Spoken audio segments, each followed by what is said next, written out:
Good evening, everyone. It is Tuesday night. It is 9 o'clock, and you know what time it is. It is time for Cover 3. How y'all doing?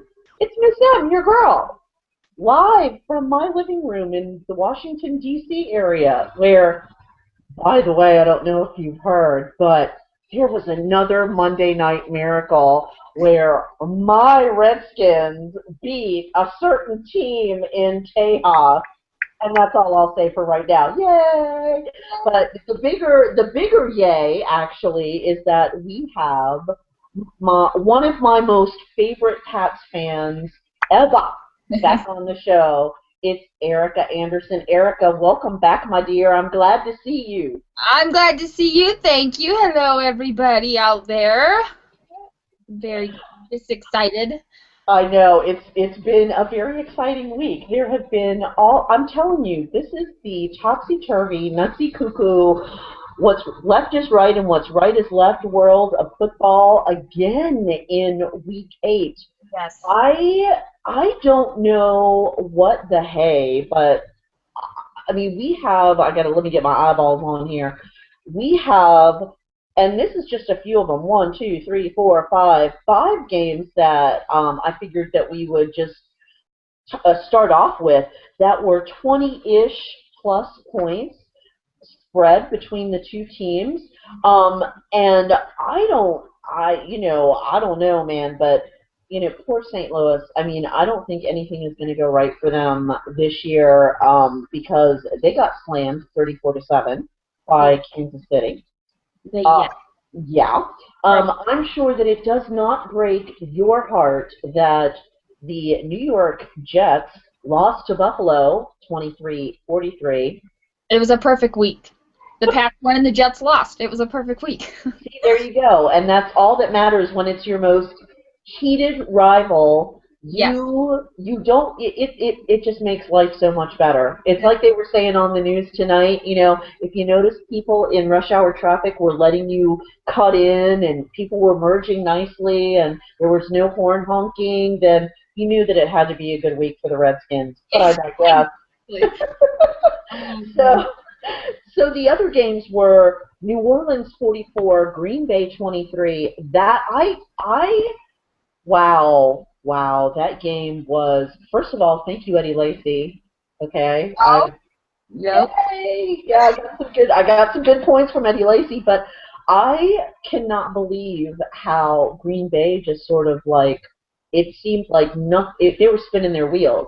It was almost like nothing that they could do went right in that game. Did you happen to see any of it, or did you read anything about it? Give me your take on that game. I did. I watched a majority of it, and it was really odd to see not only their offense but their defense. I mean, Green Bay's a pretty balanced team, and it was weird to see them struggle against New Orleans, especially with Jimmy Graham kind of being limited. The Saints have struggled quite a bit. I mean, they're now only 3-4. So coming into this Green Bay game, they had only won 2 games, and so it was really odd. I mean, everybody just expected the Packers to kind of run away with the game, and they really struggled. It seems like they could never hit a rhythm. The offense just couldn't. They could never hook up. Rodgers, it seems like, was kind of miscommunicating with receivers. It was uncomfortable to watch because you're not used to seeing the Packers play like that. I wasn't used to seeing Aaron Rodgers sort of off his game, and I don't know whether it was because he needed to take his own advice and RELAX, or whether it was, that he was just finding it hard to click with his offense on Sunday. I have no idea, but you're right. It was very awkward to watch because it's not like them at all. I mean, they're pretty much one of the consistent teams in the league. So again, that's why I'm saying more examples of the topsy-turvy league. But the other game, holy smokes, who would have ever thought that we would be talking about Pittsburgh 51, Indy 34, and Ben Roethlisberger going off. What I thought that he was sort of on the downslope, apparently not. That was a complete shocker. I was kind of taken aback by that. Yeah, and now that Ben Roethlisberger is now the only quarterback to throw for two 500-plus yard games in NFL history. Like, if anybody was going to make that record, I wouldn't have picked Ben Roethlisberger. I can tell you that right now. So, I think I agree with you. I think it would have been either Brady or it would have been Manning or it might have been Rodgers. yeah, and surprisingly, I think when they had the stats up, Manning doesn't have any 500-yard games, if you want to believe that. If that's, I was like, nah. But, yeah, Brady has one. But Roethlisberger is the first one to do. It just was weird. And to see the Colts, their offense has been so dynamic, you know.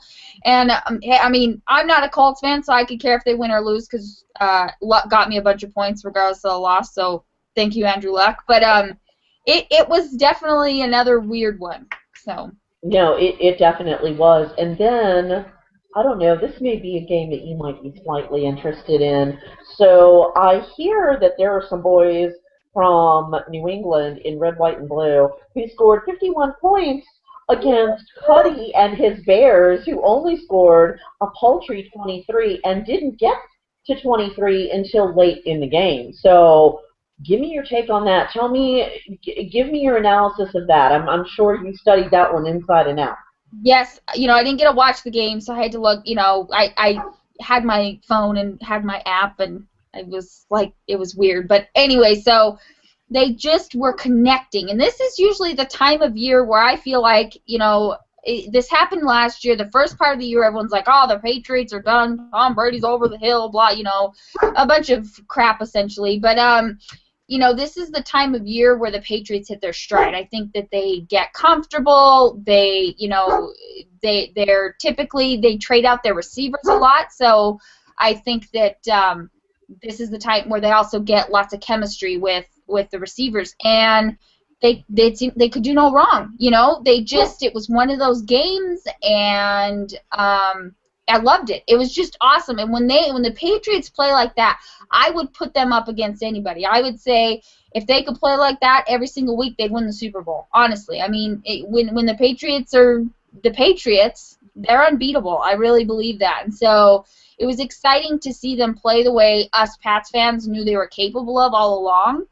And against a team, you know, rumored to have such a great defense, which I don't think this year has been so hot. But you know, to go in there, and it was just so awesome. I was just so excited that they were really looking like the Patriots again. You know, Brady seemed so comfortable, which I love it when his O-line performs and Brady's able to just do his job, and that the team basically allowed him to do that was awesome.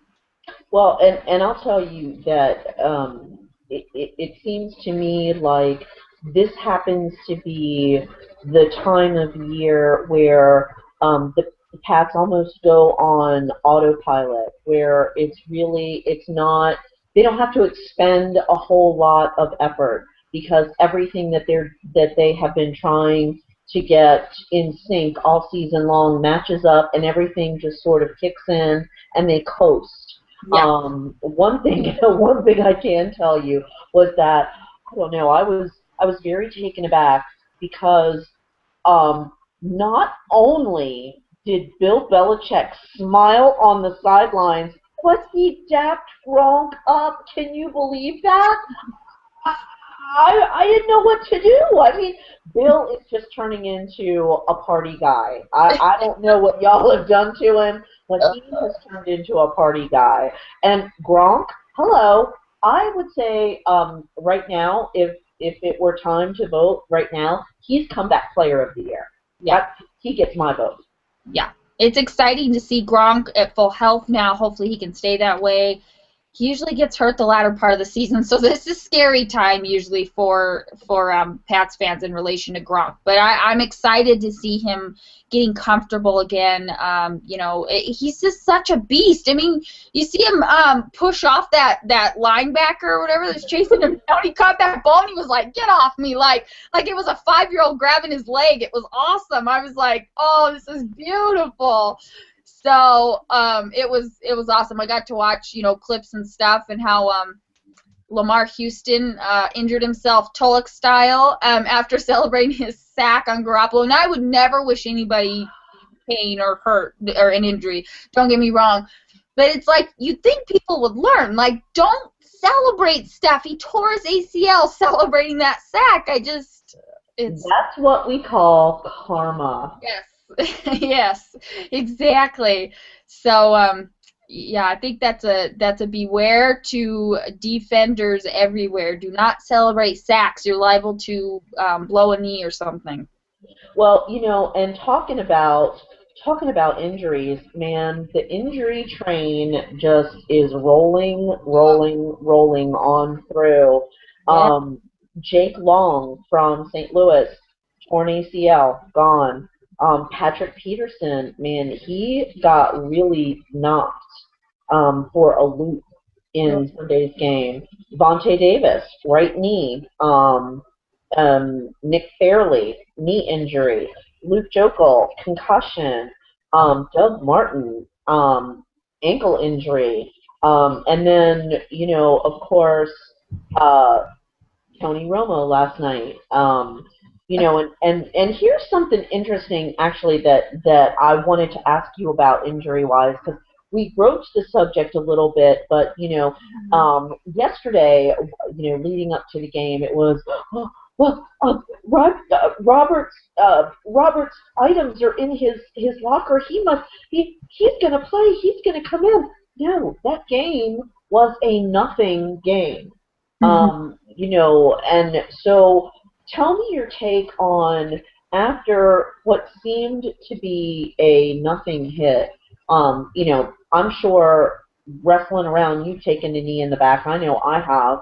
Just rolling around with Chad when he was a little kid, playing around, you take a knee in the back, and it doesn't feel good. But multiply that by having had surgery on your back, and that being sort of a kind of a touchy spot.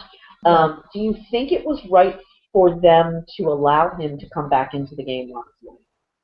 I think so. I think, the x-rays were clear, and I think that, Romo's also, he's a big boy, and he's, he should be able to assess his own. No one can assess that but him, and to assess his pain level, his comfort level. And I think that if he says, hey, I can go back in, I think that as a coach, you have to trust him. You have to trust your player. And if you don't have that relationship, you have bigger problems than just an injury, And I would think Tony Romo and, any player wouldn't want to jeopardize any, multiple games just to come back in the second half of this one. So I think that it was right to let him come back in. I think if, x-rays were negative and he was feeling, good, I think it was probably okay.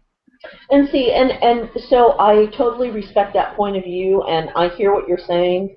I think that they are in such a state. I really honestly believe that they go to a separate headspace for the game. And so I think that when your adrenaline is pumping like that, or you are just so focused, you are game focused, that you're going to, of course, feel like, well, yeah, I feel fine, and then tomorrow when you wake up, you may pay for it. But my concern is more than just for him.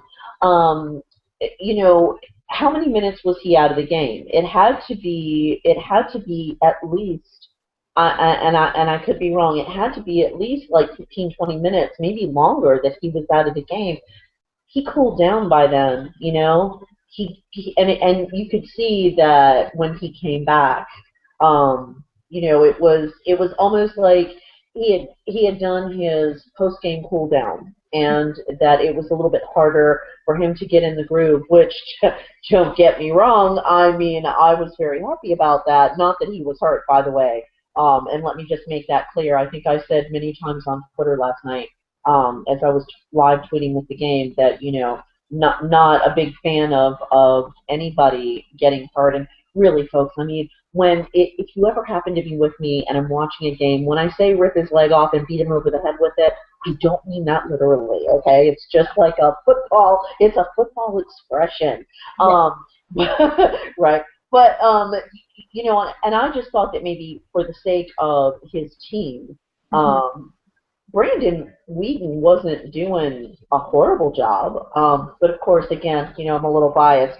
So that's kind of like the point of view I was coming across Yep. with was for the good of the team and should he have come back. But you're absolutely right. He's a big boy. He can certainly say "ow" or "no, I'm fine," and he can make the decision as to whether or not he wants to come back in the game. But you know, you kind of have to balance that too with as responsible as we want the league and the NFLPA to be um, uh, for the health and the well-being of the players, and you also want for the players to have the opportunity to get good quality health care and for people to provide them with the means to play as safely and as healthily as they possibly can play in a game where it's like getting, in a car wreck how many times, per Yeah. game.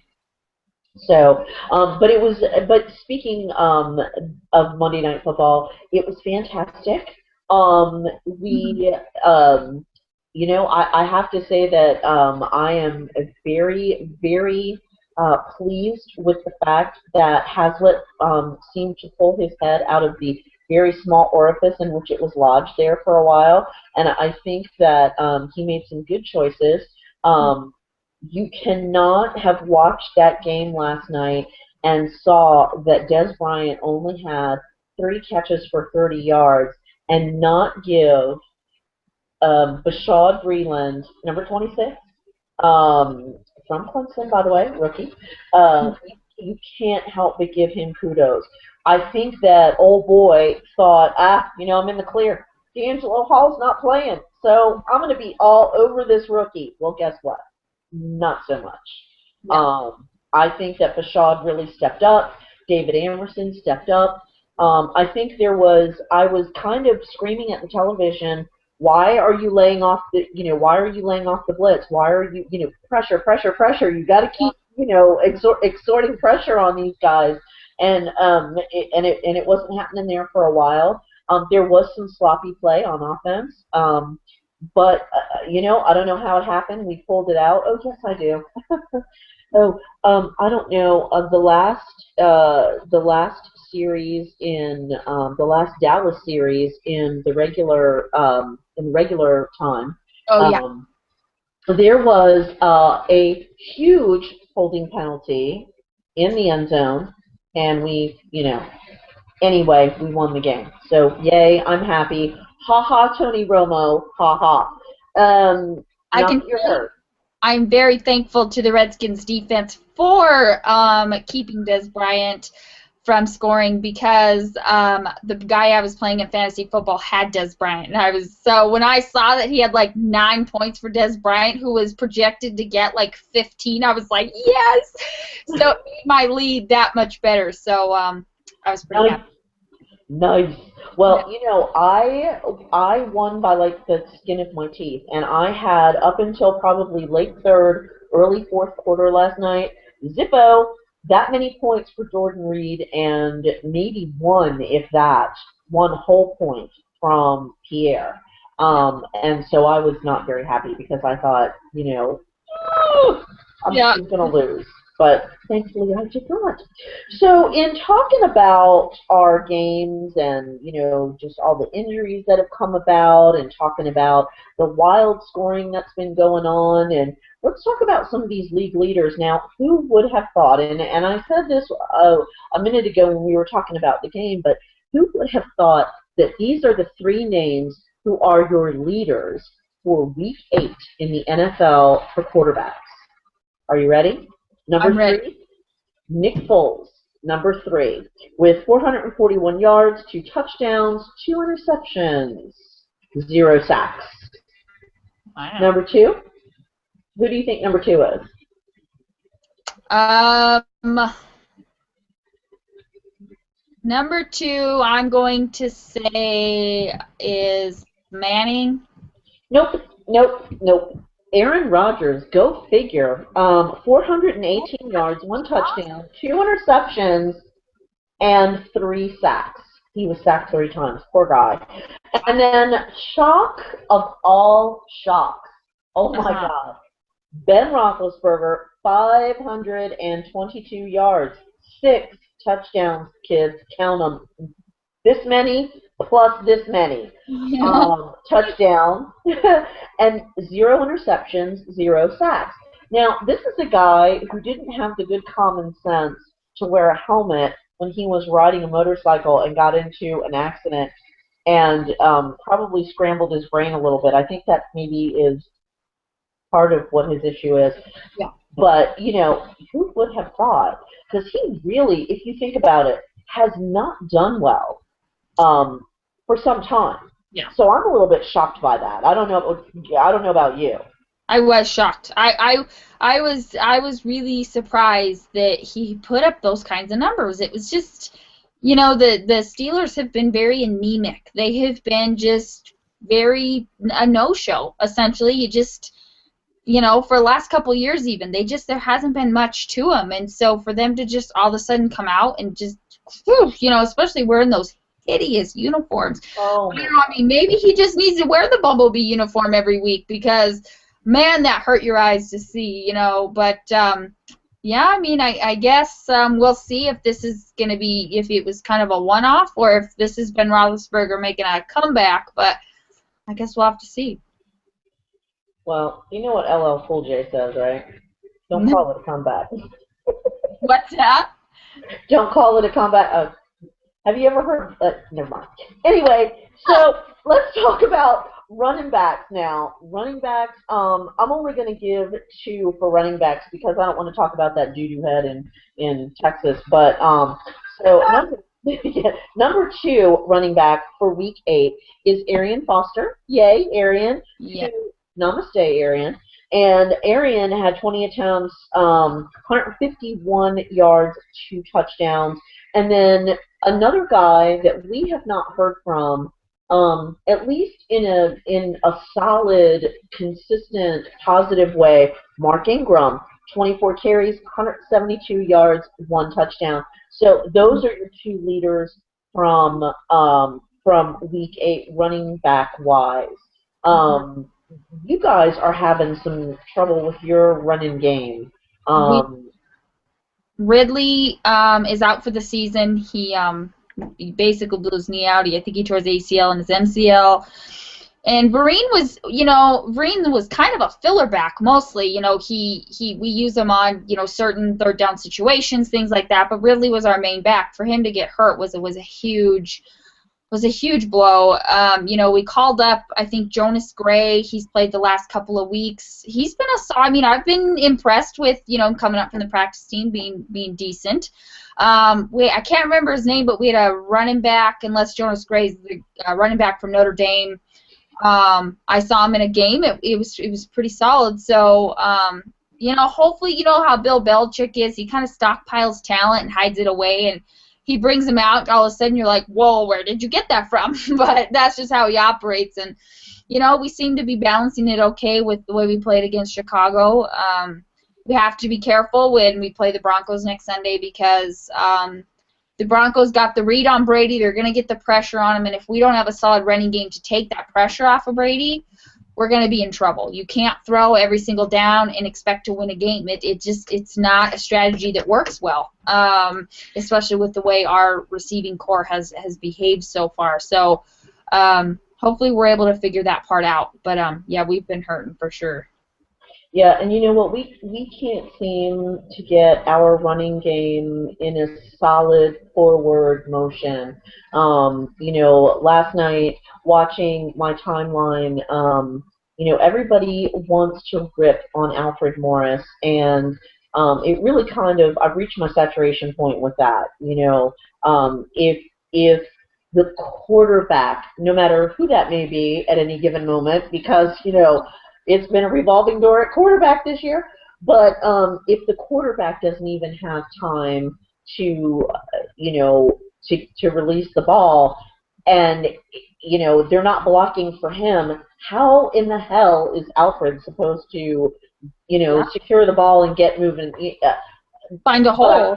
Yeah, I mean, come on now, and he is a much maligned part of the offense this year for a lot of times things that are not his fault. Allowing the ball to get punched out, yes. Take your lumps on that one. And dropping the ball, absolutely, take your lumps on that one. But, Alfred is not like this sloppy, No. doesn't care kind of a guy. But I mean, last night, Haley dropped the ball, and Silas Red dropped the ball, and Alfred dropped the ball. So everybody was dropping the ball last night. So yeah, our running game is, it's fakakta. So now, wide receiving leaders, here we go. Number 3, Sammy Watkins, who, by the way, thank you, Sammy, for the points, but you could have gotten me 6 more. Shame on you, but we'll talk about that later. He had 3 receptions for 157 yards and 1 touchdown. Number 2, Larry Fitzgerald, love him. 7 receptions, 160 yards, 1 touchdown. And then somebody a little bit up 95 for me, Jeremy Macklin, 12 receptions, 187 yards, and 2 touchdowns. And so, say what? And a Gatorade table. And the Gatorade table, yes, absolutely. And I'm glad you brought that up because, how rude. Do you go over to somebody's sideline, like somebody's house, and like just wreck their joint, and then, don't even like say you're sorry or offer some sort of, and shame on the trainers who were standing there with handfuls of towels. I mean, I guess you could tell that they weren't going to offer him one. I thought that was kind of funny, like, you're all sticky, get out. Go back to the field all wet with Gatorade. Kind of a 7th grade move, but it was funny. No, it was funny. I mean, and it was almost, and he was kind of laying there for a minute like, I love that. He's like, they have that picture of him, he's like this, like dead or something. It's just great. Oh my God. See, that's a total Miss M move. I mean, my father doesn't call me whoops for nothing. I am the clumsiest person you would ever want to know in your life. If I can trip over the air, I trip over the air. Believe me, I've done it, okay? I trip going up the steps. Oh, so yeah. That was a total Miss M move last night with the Gatorade table. That's awesome. So, now, this one I just have to throw out there because, if I hear one more time about, oh, I was leading with his head, Brandon Merriweather, thank you very much.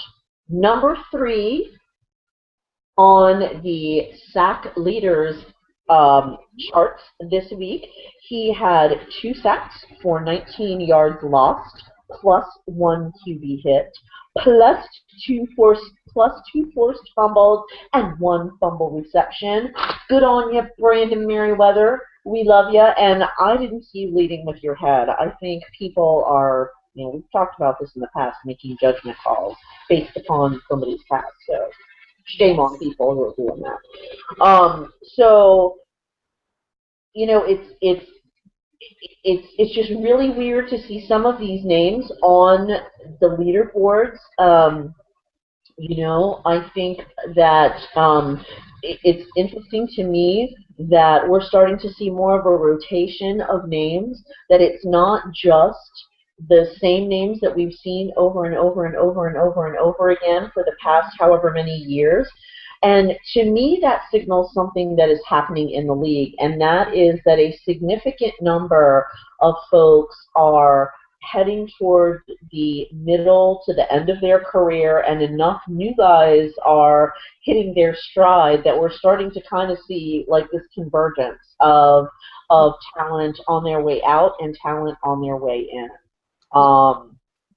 Tell me who some of the standouts have been for you thus far this year. I've been impressed. I'm trying to think. The quarterback's always the easy one to bring up because they're always in the spotlight. But some of these I love watching special teams, and I can't come up with any names, but I've been impressed with special teams this year. I feel like special teams this year, like, it's usually a pretty overlooked aspect of football. I feel like special teams are kind of making a comeback. They're kind of becoming a big deal with the, like the Rams trick play. I mean, how epic was that trick play that last week? Not obviously this week, but the week before that against the Seahawks. Right. Epic right there. And so I've been impressed with the special teams on some of these teams so far. Receiving, T.Y. Hilton from Indianapolis has been doing really well. And I don't remember hearing much about him. I don't think he's a rookie, but he's been doing really well, a receiver like that, I'm trying to think. Whenever I have to come up with names is when I can't. But who I do love is Luke Kuechly from the Panthers. I'm not a huge fan of the Panthers in general, but Luke Kuechly is a beast. That guy is he's amazing at his job, at his position. He just excels at it. Obviously, J.J. Watt. I heart J.J. Watt. I wish he'd come to the Patriots. I was so sad when he signed that contract because I knew he was never leaving Houston. But I am so impressed with not only his play but his character. Continually impresses me. LeVon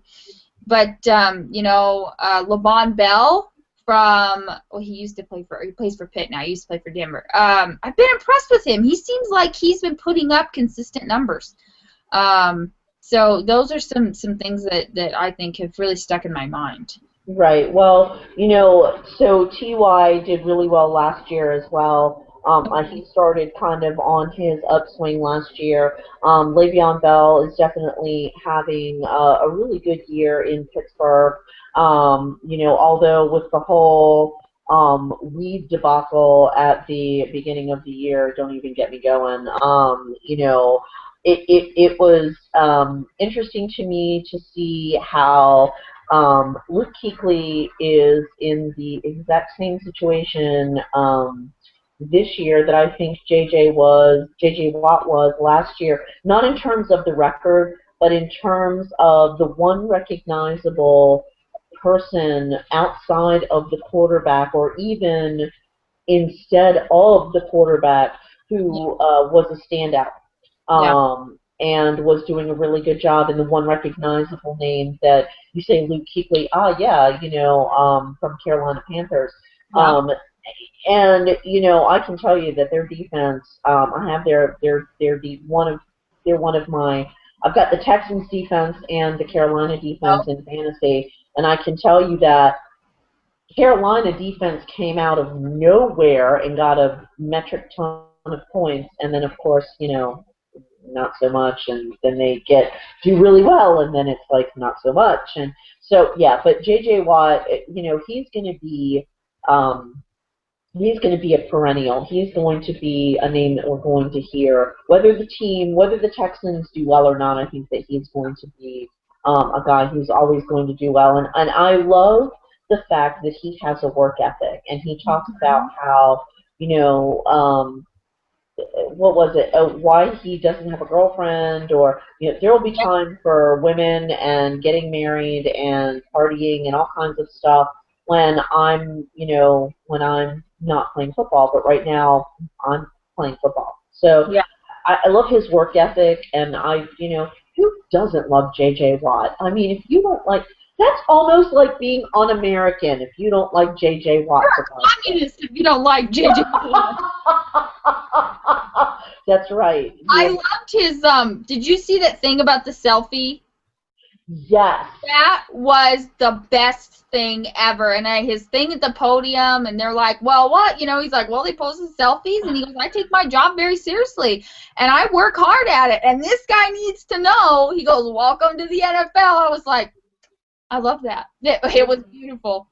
That was hilarious. And of course, there were Titans fans whose DVDs were all in a wad, and he's mocking our quarterback.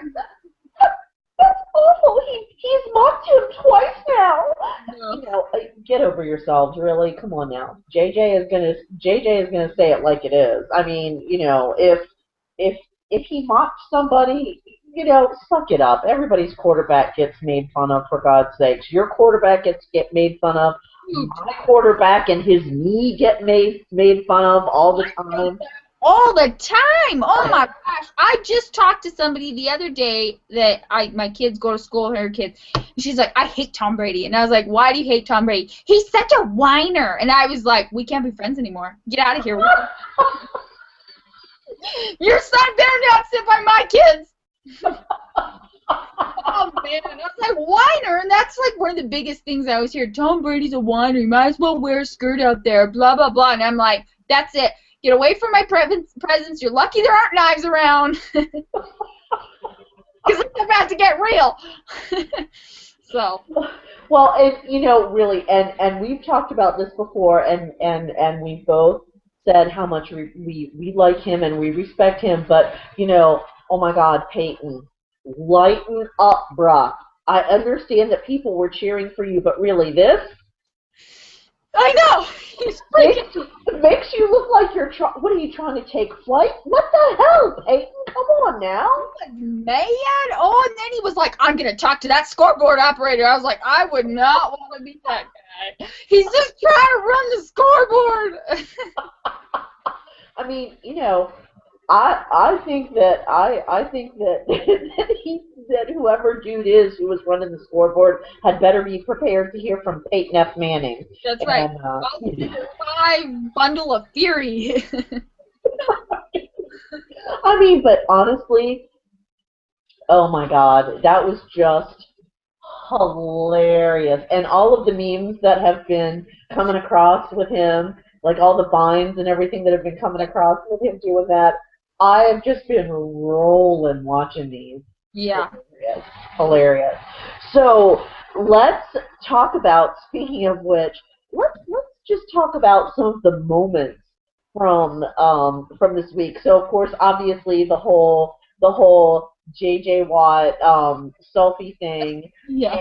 And we've got Peyton shushing everybody as there was a Seinfeld episode, trademark Jerry Seinfeld, making sure I get that trademark information in there because it's not my property, all the legal stuff that applies, and talking about the shushing. Oh, you're so important that you were shushing, and yeah. So, and then the best though to me, aside from the Gatorade moment, had to have been all of the Tony Romo stuff that I've been seeing today. Oh my God, where he's laying on the ground and dude his teammate is standing over him looking at him, and the meme reads, "Hey Tony, get up. That was just the coin toss." Ah! I've seen that one. That one's really funny. I love that. I love that. So we've had some fun, some really hilarious things go on, but probably the one that takes the cake for me was no means no. What was that one?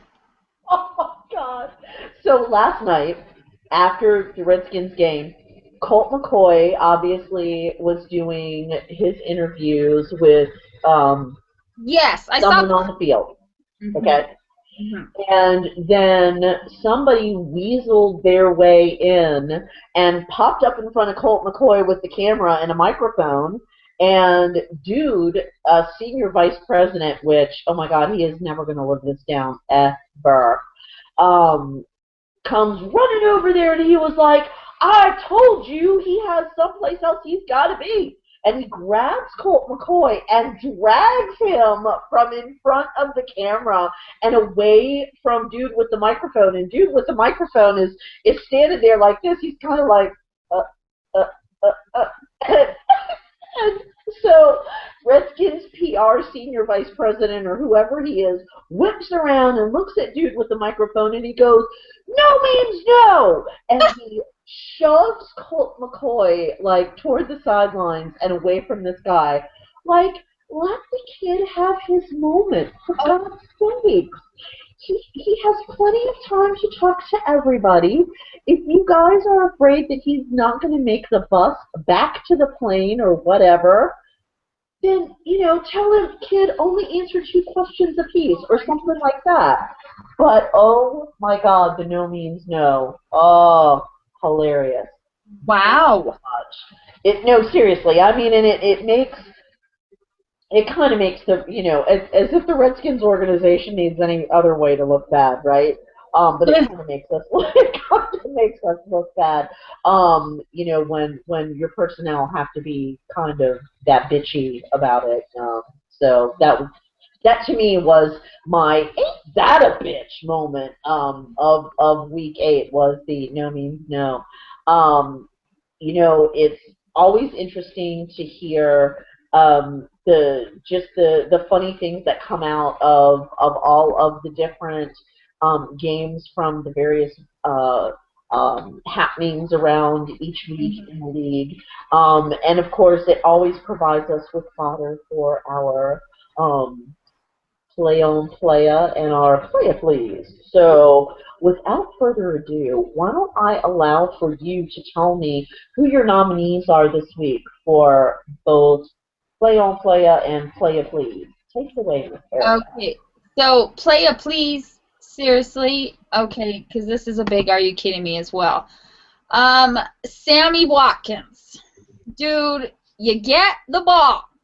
Great! And who knew Kyle Orton could even throw a ball like that to begin with? So, Sammy Watkins get it. Oh, would have been an 89-yard touchdown. He starts celebrating early. He gets cocky, and he gets tackled at the 5 because he slowed up. Dude, he got cocky, and it was so comical. He's like doing the, oh yeah, and then boom, and the guy grabs him from behind. It was just the best from a Pats fan standpoint. But playa please, okay, playa please. Touchdown with no fanfare. Let's do that. So, play on playa. I have not thought of one yet, to be honest. I don't know. Because that's somebody that has done good, right? Or somebody. A good job, yeah. Somebody who's done a good job this week. Somebody that you feel deserves a little shout out. Ooh, you know who doesn't get shout outs? Ninkovich.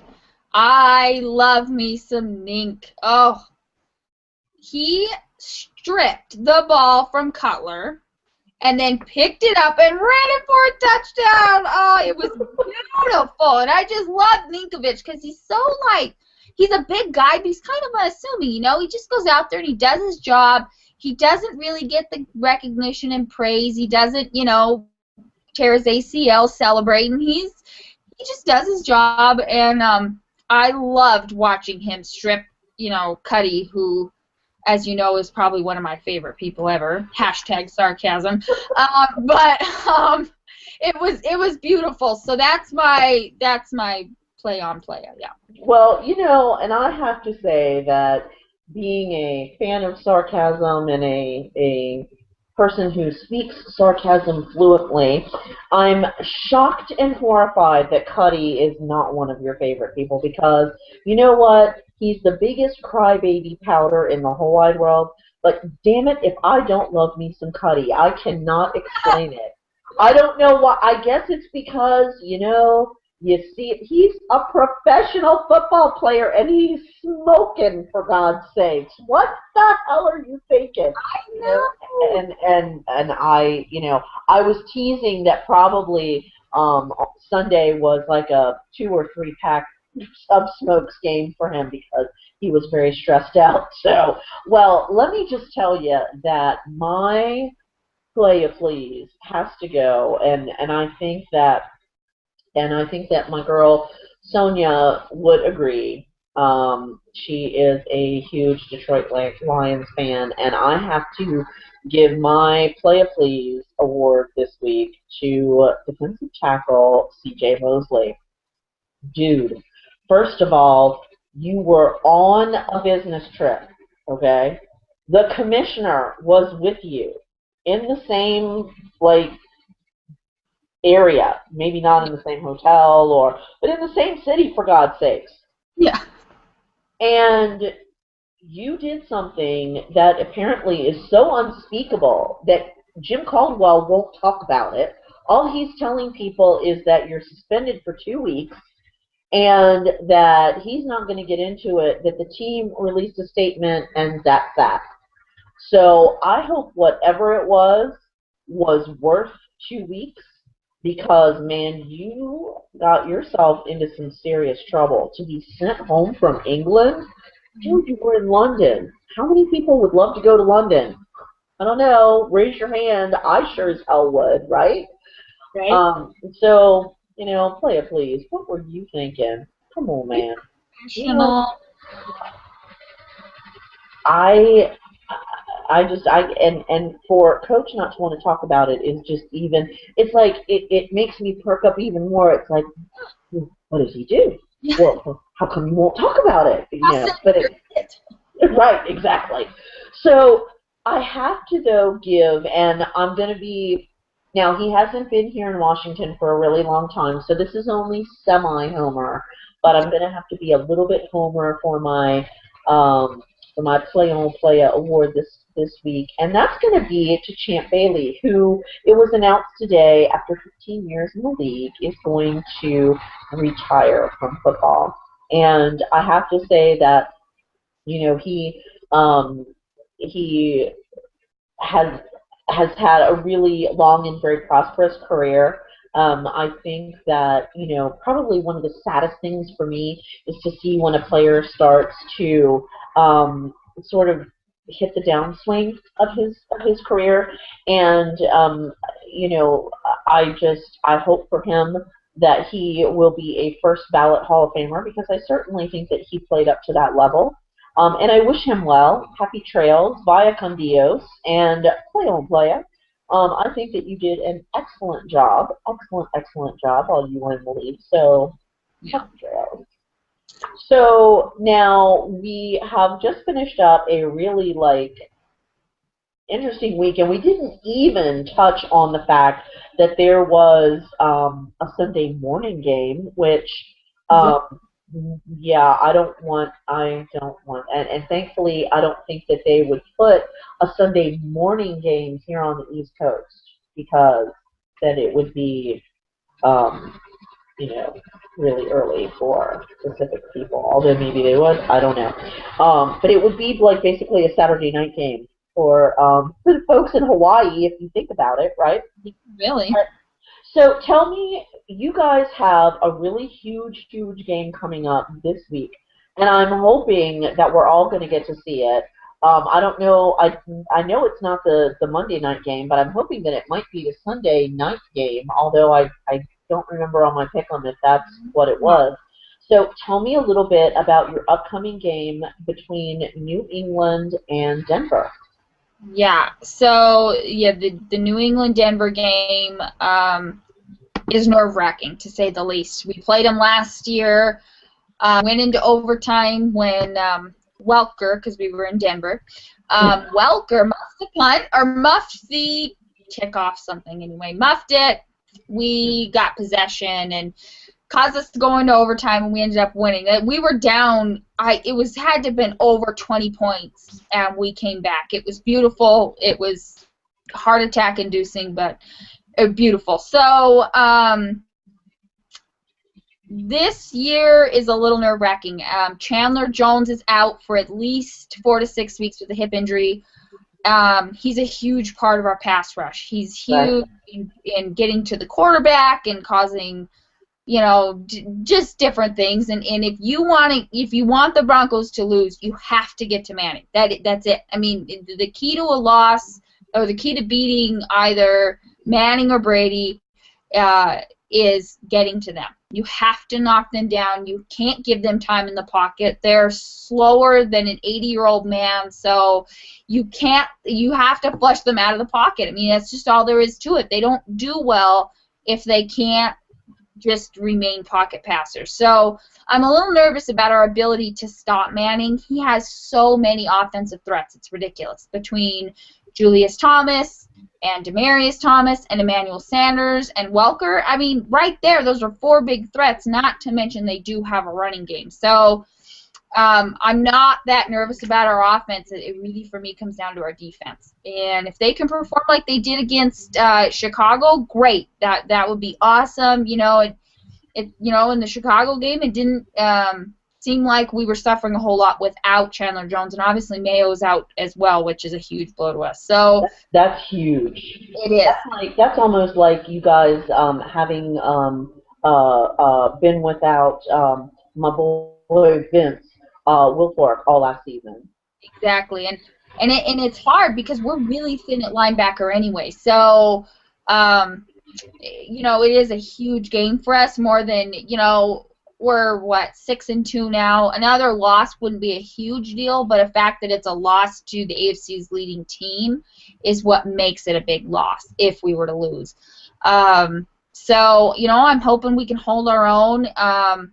I'm hoping that we don't get nervous. I always feel like that's the biggest thing for the Patriots. Sometimes they just come out and they don't look like themselves, and they never settle down. So I think if we can settle down and our defense can get pressure on Manning, really plug those holes so, running backs can't get through, shut them down, third down, they can't allow them to convert, force them to kick field goals all night, and I think that would be the biggest thing for us. So. Right. Well, I will be honest. I have never paid attention to Tom Brady in this regard, and that is like whenever I see Peyton play, I watch him, and from the minute that the ball is snapped, I'm counting in my head. 1 1,000, 2 1,000, and man, sometimes I don't even get the whole 2 out of my mouth, and the ball is gone.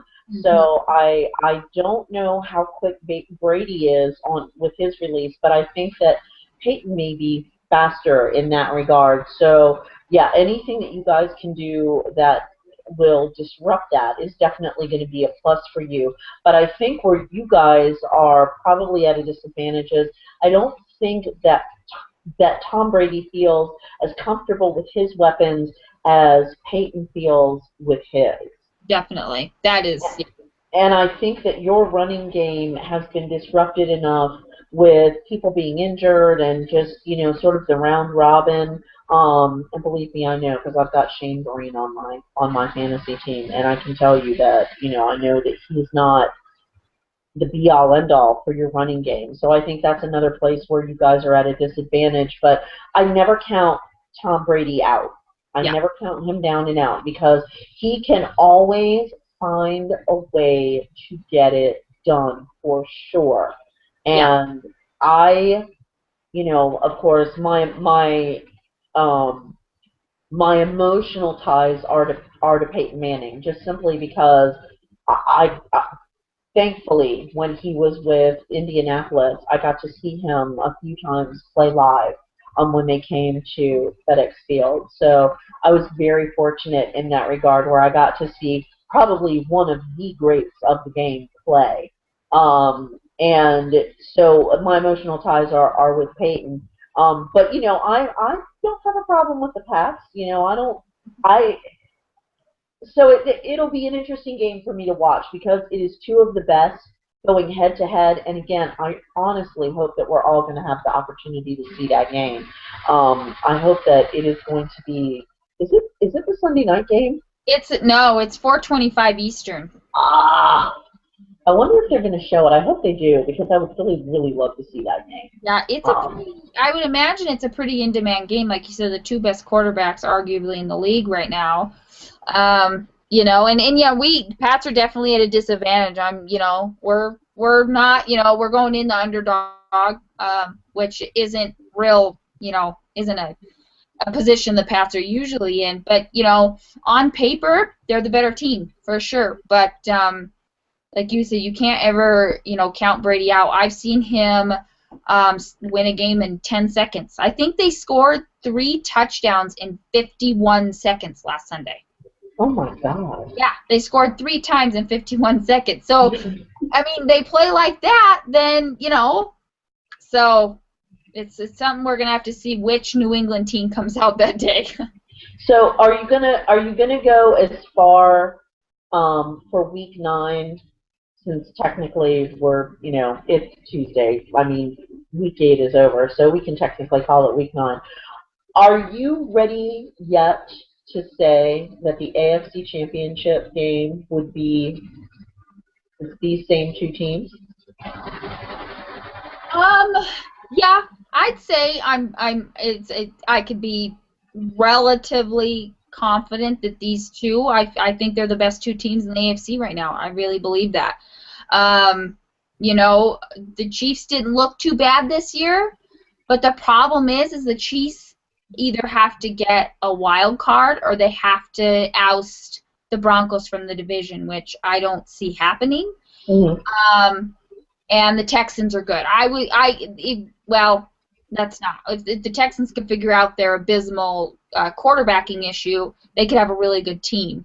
So there's a couple of, legitimate wild cards in there that I could see, but New England and Denver to me are the two biggest threats in the AFC. Yeah, well, I'm going to make a really, really bold statement / prediction right now, and that is the Redskins will be on their couches watching the playoffs this year. My poor Redskins. Oh my God. God love you boys. All of you. I love you all. You're giving me gray hair. I don't know if you can see it, but like my hair is starting to go gray. Yeah. And I have no fingernails because of course I'm like this every time I'm watching you. But God love you. All of your pointy little heads. I love all of you. I can't stop. Well, I can't quit you, Redskins. I can't quit you. I have property destruction issues when I watch Pat's games, so I definitely feel you.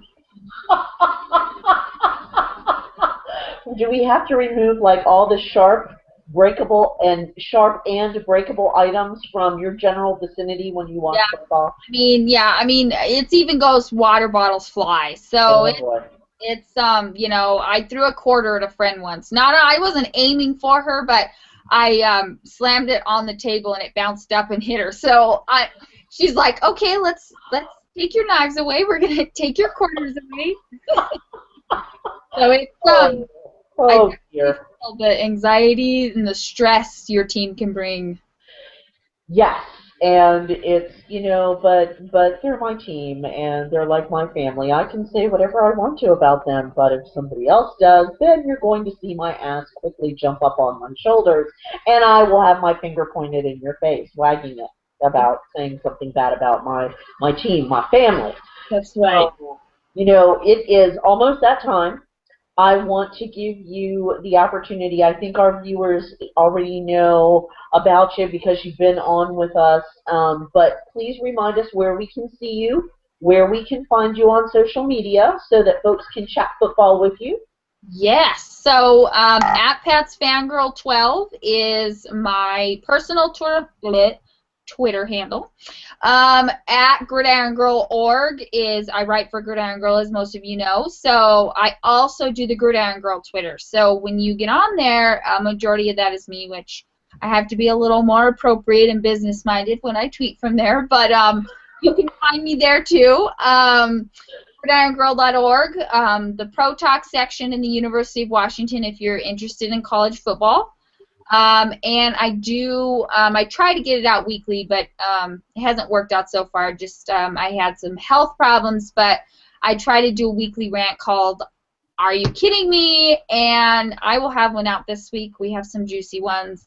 And you'll find those on Gridiron Girl under the Pro Talk section. We post them. So you're going to want to check those out. It's me and all my unrestricted glory yelling at my webcam. So it's a lot of fun.